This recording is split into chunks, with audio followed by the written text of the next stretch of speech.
बहुत समय पहले की बात है। मगध साम्राज्य एक विशाल और समृद्ध राज्य था। इसके राजा चंद्रसेन अपनी नीतियों और दयालु स्वभाव के लिए प्रसिद्ध थे। परंतु मगध की रक्षा का असली भार सेनापति भद्रकाल के कंधों पर था। भद्रकाल न केवल एक महान योद्धा था, बल्कि अपनी बुद्धिमत्ता और वीरता के लिए पूरे राज्य में सम्मानित था। एक दिन मगध के पड़ोसी राज्य अवंती के राजा ने अपनी विशाल सेना के साथ मगध पर हमला करने की योजना बनाई। अवंती का राजा क्रूर और लालची था।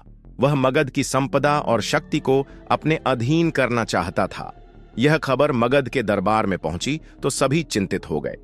राजा चंद्रसेन ने भद्रकाल को बुलाकर कहा, सेनापति, हमारा राज्य संकट में है। अवंती की सेना हमसे संख्या में बहुत बड़ी है। इस युद्ध को जीतना आसान नहीं होगा।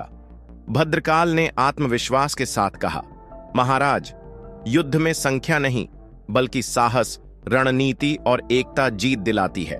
मैं वचन देता हूं कि मगध को कोई भी झुका नहीं सकता।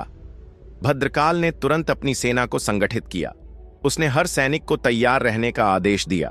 उसने सैनिकों को युद्ध की रणनीति समझाई और कहा, हम अपनी भूमि की रक्षा के लिए लड़ रहे हैं।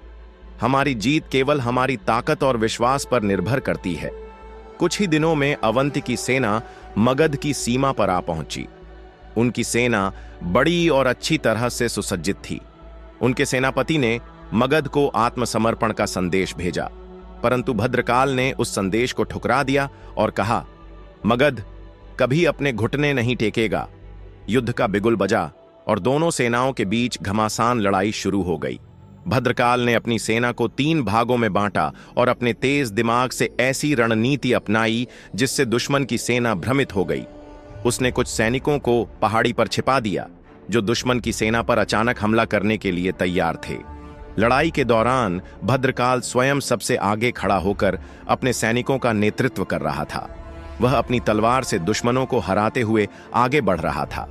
जब दुश्मन के सेनापति ने उसे चुनौती दी तो भद्रकाल ने बिना झिझक उसका सामना किया। दोनों के बीच जबरदस्त लड़ाई हुई। भद्रकाल की तलवार की तेजी और युद्ध कौशल के सामने दुश्मन का सेनापति टिक नहीं सका। अवंती की सेना ने अपनी ताकत दिखाने के लिए हाथियों को मैदान में उतारा। यह देखकर भद्रकाल ने अपनी योजना में बदलाव किया।